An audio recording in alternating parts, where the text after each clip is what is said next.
Morning all of you. आज अपन amniotic amniotic fluid होता क्या है, वो उसका कंपोजिशन क्या होता है, उसका ऑर्गेनिज्म क्या होता है, वो कहाँ से ओरिजिन हुआ है और उस कौन कौन से कंपार्टमेंट से मिलकर बना हुआ होता है और उसका वो हेल्प कैसे, है ना। आज अपन इस बारे में पढ़ेंगे कि फ्लूइड कैसे बनता है और कैसे उसका ओरिजिन। सबसे पहले जो एमनियोटिक फ्लूइड होता है उसका ओरिजिन किससे होता है, मिक्स्ड होता है, मैटरनल एंड फिटल। सबसे पहले जो एमनियोटिक फ्लूइड होता है वो होता कहाँ पे है। सबसे पहले कि इसका जो ओरिजिन हो सकता है वो दो टाइप से हो सकता है। कैसे दो टाइप से हो सकता है, एक हो सकता है मैटरनल ओरिजिन, एक हो सकता है फिटल ओरिजिन। मैटरनल ओरिजिन से कैसे हो सकता है कि अगर अपन देखेंगे कि स्टार्टिंग के जो वीक्स होते हैं उसके अंदर फिटल इतना अच्छे तरीके से डेवलपमेंट नहीं कर पाता है, तो स्टार्टिंग के डेज में जो एमनियोटिक फ्लूइड बनाता है वो कौन बनाता है, मैटरनल पार्ट बनाता है। और बाद में कौन बनाने लग जाता है, फिटल पार्ट बनाने लग जाता है। मतलब कि एमनियोटिक फ्लूइड का जो ओरिजिन हो सकता है वो कितने टाइप से हो सकता है, दो टाइप से हो सकता है। कैसे, मैटरनल ओरिजिन और फिटल ओरिजिन। कैसे हो सकता है, दो टाइप से हो सकता है। जो एमनियोटिक फ्लूइड है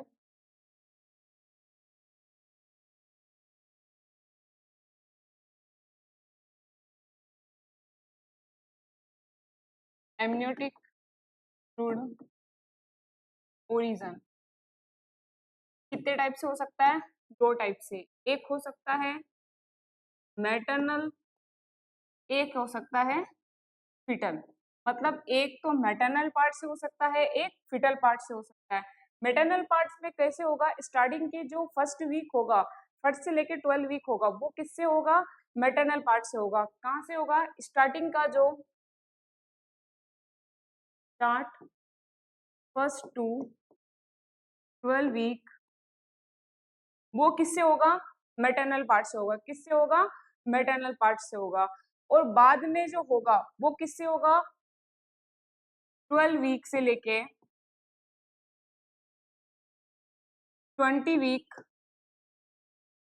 किससे होगा, जो फिटल होगी, फिटस होगा, उसकी जो स्किन होगी के डी पोजिशन से या डिस्पोजिशन से, है ना, के डिफ्यूजन से, स्किन के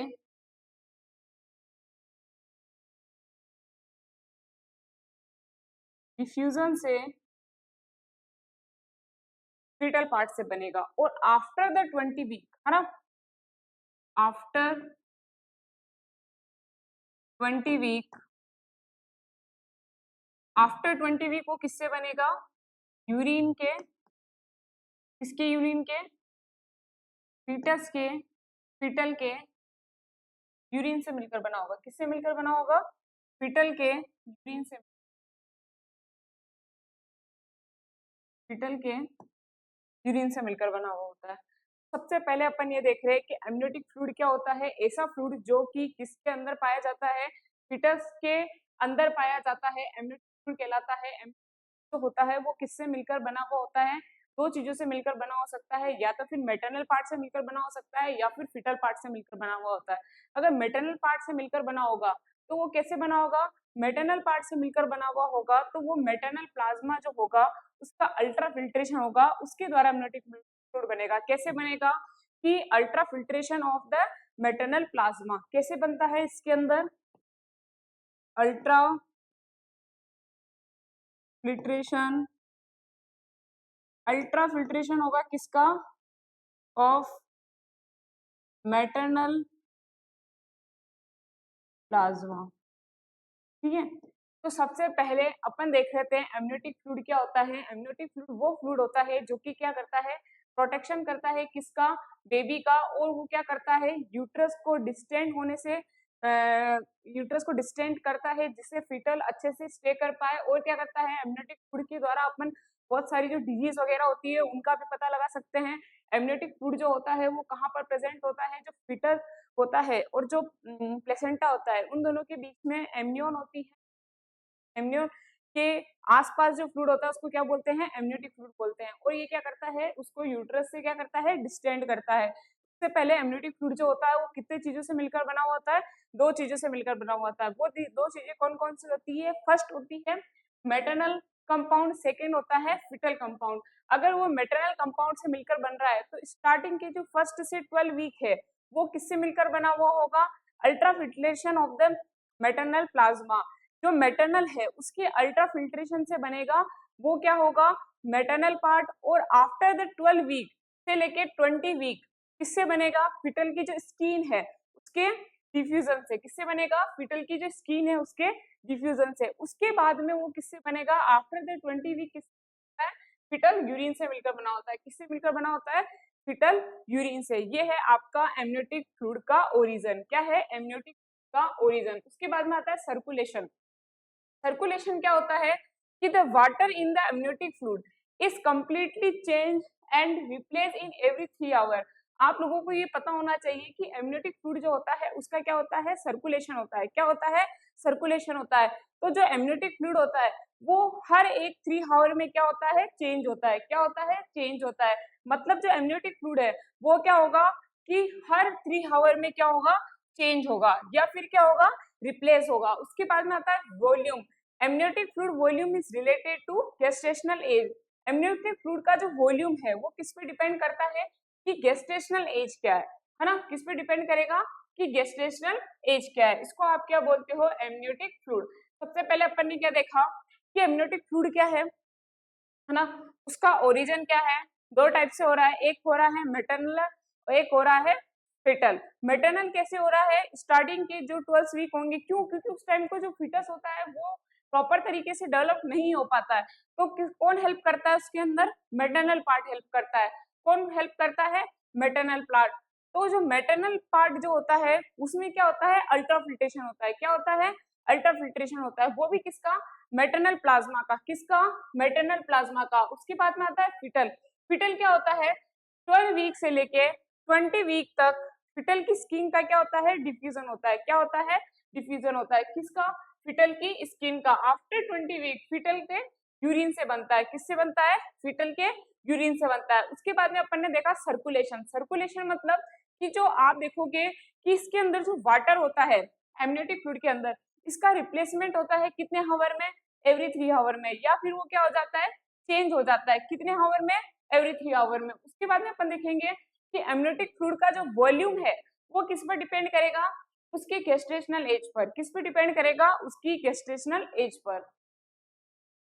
उसके बाद में देखेंगे it measures about 50 ml at 12 weeks, 400 ml at 20 weeks and reach at peak it 3 to 38 week, है ना।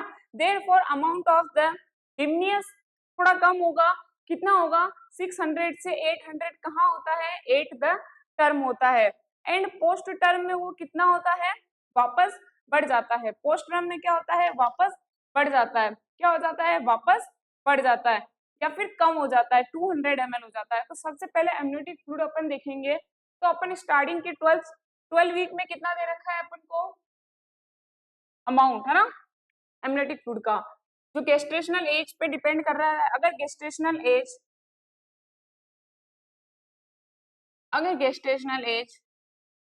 12 वीक हुई तो एमनियोटिक फ्लूइड कितना होगा, 50 ml। अगर गेस्टेशनल एज कितनी हुई, 20 वीक, तो एमनियोटिक फ्लूइड कितना होगा, आप लोग बताओगे कितना होता है। वहां लिखा हुआ है 400 ml। कितना होता है, 400 ml। और अगर एमनियोटिक फ्लूइड 38 वीक हुआ, कहां पर, 36 से 38 वीक हुआ, तो कितना होता है, यहाँ पर सबसे ज्यादा होता है। कितना होता है आप बताओगे, 1000 ml। कितना होता है, 1000 ml, 1000 ml, ठीक है। उसके बाद में आता है 8 टर्म। 8 टर्म कितना होता है,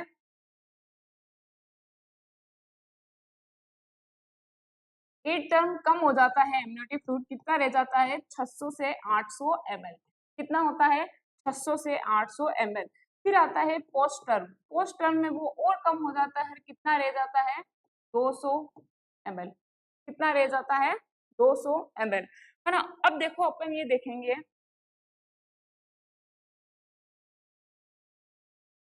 1200 ml ना। सबसे पहले अपन ये देखेंगे कि जो एमनियोटिक फ्लूइड है उसका वॉल्यूम कितना है, वो अपन किस पे डिपेंड कर रहा था, गेस्टेशनल एज पे डिपेंड कर रहा था। किस में डिपेंड कर रहा था, गेस्टेशनल एज। तो इधर अपन क्या लिखेंगे,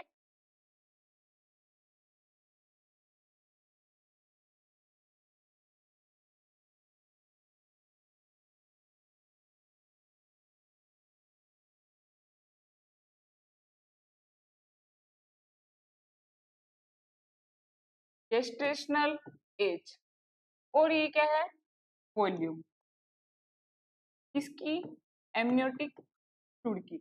मतलब एमनियोटिक फ्लूइड जो होगा, आप ये देख रहे होगे कि 12 वीक पे कितना ml है, 50 ml है, 20 वीक पे कितना ml है, 400 ml है, 36 से 38 वीक पे कितना है, 1000 ml है, 8 टर्म पे कितना है, 600 to 800 ml है, फास्ट पोस्ट टर्म पे कितना है, 1200 ml है। अब आप मुझे ये बताओ कि सबसे ज्यादा जो पीक लेवल पर है ना, सबसे ज्यादा जो पीक लेवल पर है वो कौन सा है, ये है ना, यहाँ पर पीक लेवल होता है इसका, वो भी कितना होता है, मैक्सिमम, है ना। आप लोगों के दिमाग में ये नहीं आना चाहिए कि एक टर्म पे ये कम कैसे हो रहा है। जैसे जैसे आप यूट्रस डिस्टेंट होगा वैसे वैसे एमनियोटिक फ्लूइड भी क्या होता जाएगा, कम होता जाएगा। तो सबसे पीक लेवल पर कहाँ पे होता है, 36 वीक से लेके 38 वीक तक होता है ना।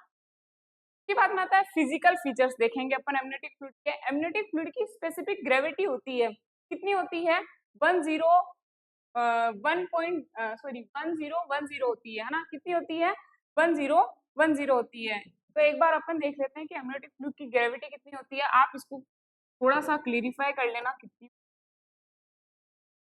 1008 से लेके 1010 तक होती है। कहाँ तक होती है, 10 तक होती है। ये क्या होती है, इसकी स्पेसिफिक ग्रेविटी, क्या होती है इसकी स्पेसिफिक ग्रेविटी, है ना। उसके बाद में अपन देखेंगे कि जो एमनियोटिक फ्लूइड होता है वो क्या होता है, एल्कलाइन होता है। क्या होता है, एल्कलाइन। इसकी जो पीएच होती है ना, ये क्या होता है, एल्कलाइन होता है। क्या होता है, एल्कलाइन होता है। कितनी होती है, 7 से लेके 7.5 होती है। एवरेज अपन मानते हैं 7.2। कितनी मानते हैं, 7.2।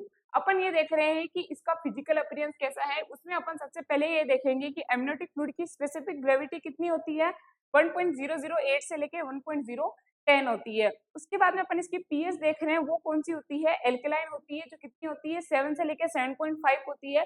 एवरेज आप मानोगे तो होती है 7.2 होती है। कितनी होती है, 7.2 होती है। उसके बाद में अपन ये देखेंगे कि पीएनसी लेके आया है नर्सिंग कोर्सेज। जो दो तरह के कोर्सेज होते हैं, एक होता है एएनएम, एक होता है जीएनएम। जो एएनएम है उसका ड्यूरेशन कितना है, 2 इयर्स है, और जीएनएम है उसका ड्यूरेशन कितना है, 3 इयर्स है। एएनएम का जो कोर्स है उसकी जो आपके लिए फीस रखी गई है स्ट्रक्चर, वो कितनी है, 45,000। कितनी है, 45,000। और जो जीएनएम है उसका आपके लिए कोर्स परचेज करने का जो अमाउंट है वो कितना है, 65,000। कितना है, 65,000, है ना। तो आप जल्दी से जल्दी ये कोर्स परचेज कीजिए।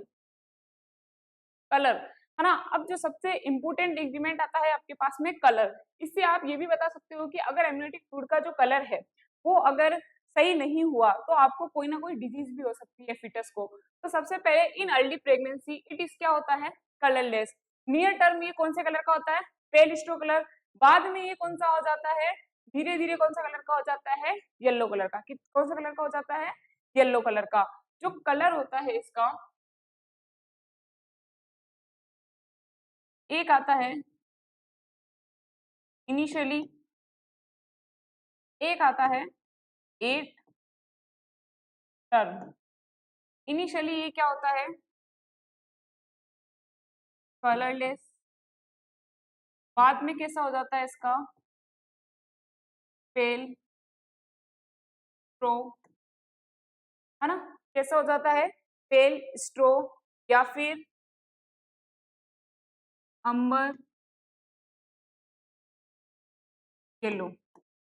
क्या हो जाता है, अंबर येलो। ये इसका क्या होता है, कलर होता है। उसके बाद में आता है अब नॉर्मल कलर। अगर म्यूकोनियम स्टेन ग्रीन कलर का हुआ तो क्या हो सकता है, फीटल डिस्ट्रेस हो सकता है। अगर एमनियोटिक फ्लूइड कौन से कलर का हुआ, ग्रीन कलर का, तो क्या होगा, फीटल डिस्ट्रेस होगा। क्या होगा, फीटल डिस्ट्रेस होगा। अगर वो कौन से कलर का हुआ, गोल्डन कलर का, कौन से कलर का हुआ, गोल्डन कलर का, तो क्या हो सकता है, आरएच इनकम्प्लीट। क्या हो सकता है, आरएच इनकम्प्लीबिलिटी।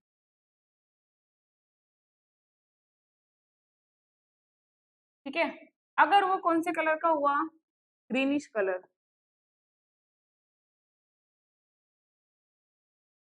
तो क्या हो सकता है, पोस्ट मैच्योरिटी। क्या हो सकता है, पोस्ट मैच्योरिटी।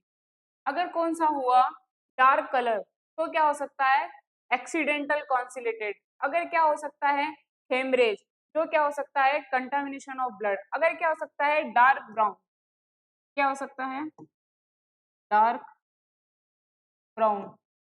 ठीक है। तो कैसा हो सकता है, अगर डार्क ब्राउन हुआ तो आपको क्या आ सकती है, इसके अंदर क्या है, ओल्ड हीमोग्लोबिन है। क्या है, ओल्ड हीमोग्लोबिन।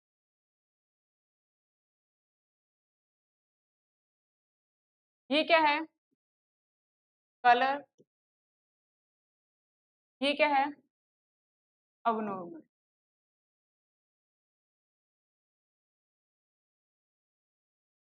कलर ऑफ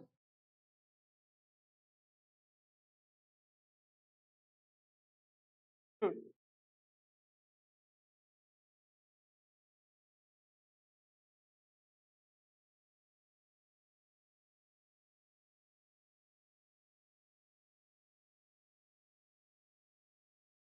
ठीक है। तो अपन क्या देख रहे हैं कि अब नॉर्मल कलर, अब नॉर्मल कलर के द्वारा भी अपन पता लगा सकते हैं कि एमनियोटिक फ्लूइड में अगर कलर अब नॉर्मल हो सकता है तो कौन कौन सी डिजीज हो सकती है। अपन ने क्या पढ़ा कि नॉर्मल एमनियोटिक फ्लूइड का जो कलर होता है वो कौन सा होता है, इनिशियली मतलब स्टार्टिंग में तो कौन सा होता है कि कौन सा होता है, कलरलेस होता है। बाद में वो कौन सा हो जाता है, या तो स्ट्रॉ कलर हो जा सकता है, या अंबर कलर हो सकता है, या फिर येलो कलर हो सकता है। लेकिन अगर आपको कलर अब नॉर्मल दिखाई दे रहा है, जैसे अगर किसी का एमनियोटिक फ्लूइड का कलर ग्रीन कलर हुआ तो उसमें क्या हो सकता है, फिटल डिस्ट्रेस कंडीशन हो सकती है।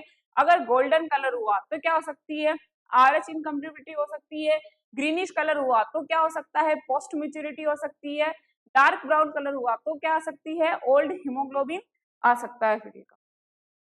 उसके बाद में अपन देखेंगे कंपोजिशन, कंपोजिशन ऑफ फिटल, ये एमनियोटिक फ्लूइड है ना। कंपोजिशन ऑफ एमनियोटिक फ्लूइड क्या होता है, अपन सबसे पहले ये देखेंगे कि जैसे अपन लिख रहे हैं composition, composition of amniotic fluid कितने टाइप्स का होता है, दो टाइप्स का।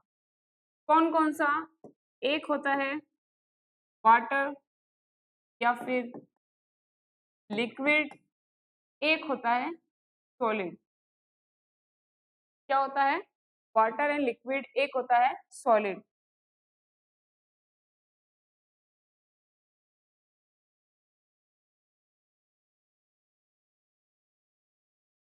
वाटर लिक्विड में तो आप सबको पता है क्या होता है, वाटर होता है या H2O होता है, जो कितना परसेंट होता है, 98 से 99% तक प्रेजेंट होता है। उसके बाद में अपन देखेंगे सॉलिड, सॉलिड में क्या क्या आ सकता है,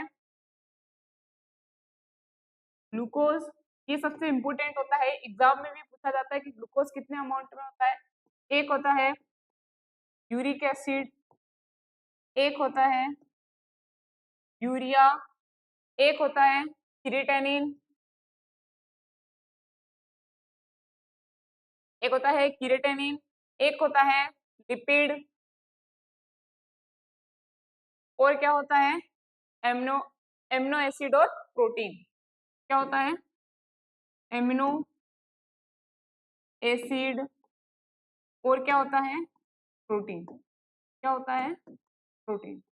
तो सबसे पहले ग्लूकोज का अमाउंट, या आपको एग्जाम में भी पूछा जाता है कि ग्लूकोज कितने अमाउंट में होता है, ग्लूकोज कितने अमाउंट में होगा 20 mg, कितना होता है 20 mg। उसके बाद में यूरिक एसिड जो होता है वो कितना होता है 4 mg। उसके बाद में जो यूरिया होता है वो कितना अमाउंट में होता है 30 mg। क्रिएटिन जो होता है वो कितना होता है 2 mg, कितना होता है 2 mg। जो लिपिड होता है वो कितना अमाउंट में होता है 50 mg। और जो एमिनो एसिड प्रोटीन होता है वो कितना होता है 0.3 mg। तो सबसे पहले अपन ये देखेंगे कि जो कंपोजिशन ऑफ एमनियोटिक फ्लूइड है वो कितने टाइप्स का होता है। दो टाइप्स का होता है, एक होता है लिक्विड कंपोजिशन, एक होता है सॉलिड कंपोजिशन। लिक्विड कंपोजिशन में क्या क्या आएगा, वाटर होता है कितना परसेंट 98 से लेके 99%। बाद में जो सॉलिड होता है वो क्या होता है, ग्लूकोज होता है 20 mg, यूरिक एसिड होता है 4 mg, यूरिया होता है 30 mg, क्रिएटिन होता है 2 mg, लिपिड होता है 50 mg, एमिनो एसिड प्रोटीन कितना होता है 0.3 mg। ये क्या है the composition of amniotic fluid. क्या है कंपोजिशन ऑफ एमनियोटिक फ्लूइड। अपन अब ये देखेंगे कि जो एमनियोटिक फ्लूइड है उसका जो फंक्शन होता है वो क्या होता है। तो एमनियोटिक फ्लूइड का फंक्शन क्या होता है, it act as a shock, है ना। सबसे पहले तो ये किसकी जैसे काम करता है, एज अ शॉक अब्जॉर्बर काम करता है। ये शॉक को क्या कर सकता है, अब्जॉर्व कर सकता है, मेंटेन कर सकता है, टेम्परेचर को हेल्प कर सकता है, डायलेशन ऑफ सर्विक्स में। It fuses the birth canal it and the first stage of labour. ये क्या कर सकता है, फ्लश कर सकता है किसको, बर्थ कैनाल को, शॉक अब्जॉर्वर कर सकता है, टेम्परेचर को मेंटेन कर सकता है, डायलेशन कर सकता है सर्विस का, फ्लश कर सकता है किसको, बर्थ कैनाल को। वो भी कब, जब वो कौन सी स्टेज में हो, फर्स्ट स्टेज में हो। कौन सी, लेबर की फर्स्ट स्टेज में हो। एसेप्टिक एंड बैक्टीरियल एक्शन भी काम करता है, प्रोटेक्ट करता है किसको, फीटस को, प्रिवेंट करता है असेंडिंग इन्फेक्शन को to the uterine cavity. Sorry, सबसे पहले ये क्या करता है, एक्ट करता है। सबसे पहले क्या कर सकता है, शॉक को अब्सॉर्ब कर सकता है, मेंटेन कर सकता है टेम्परेचर को, हेल्प कर सकता है डायलेशन ऑफ सर्विक्स में, फ्लश कर सकता है बर्थ कैनाल को, और असेप्टिक और बैक्टीरियल साइडल एक्शन भी कर सकता है, प्रोटेक्ट कर सकता है असेंडिंग इन्फेक्शन, वो भी किसके, यूटेराइन कैविटी के। ये सब क्या होते हैं एमनियोटिक फ्लूइड के फंक्शन। उसके बाद में अपन ये देखेंगे कि एज अ थिंक क्लासेस जो आपकी तरफ से ऐप है उसके अंदर ऑनलाइन बैच स्टार्ट है अभी, जिसका एएनएम का जो चार्जेस है वो कितना है, मात्र 215 रुपीज, और जीएनएम का जो परचेज है वो कितना है 267 रुपीज। तो आप जल्दी से जल्दी इसको परचेज कीजिए और इसका लाभ उठाइए। के बाद में आता है टर्मिनोलॉजी। कुछ टर्मिनोलॉजी होती है अपने अंदर ओबीजी के अंदर। उसमें सबसे पहली आती है नल्लीपरा। क्या आती है, नल्लीपरा। क्या आती है, nullipara is one who has never completed a pregnancy in the stage of viability. He may not have abroad previously. ऐसी फीमेल जिसमें प्रीवियसली क्या नहीं हुआ हो, अबॉर्शन नहीं हुआ हो, तो आप क्या बोलते हो, नल्लीपरा बोलते हो। क्या बोलते हो, नल्लीपरा।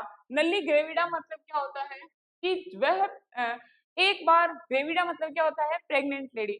अगर कोई फीमेल है, अगर उसने वन बर्थ को, विएबिलिटी को बर्थ दे दिया हो तो वो क्या होगा, नल्ली ग्रेविडा।